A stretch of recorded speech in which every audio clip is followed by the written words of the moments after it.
how to switch accounts in Spotify. First of all, open your Spotify. Make sure that you're logged into your current account. Now in here, in order to switch your profile, you'll have to log into your another profile. Simply tap on the profile icon on the top left, then tap on Add Account. After doing that, you can either sign up for your Spotify account or log into your existing one.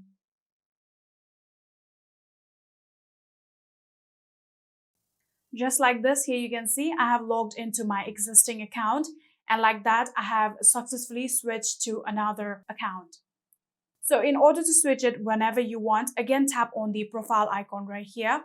Then in here, you can see your previous account right here. If you simply tap on it, you can now easily switch your Spotify accounts. And that is it. I hope this video was helpful to you guys. If it was, please do not forget to hit that subscribe button and like our video. Thank you so much for watching. See you in the next.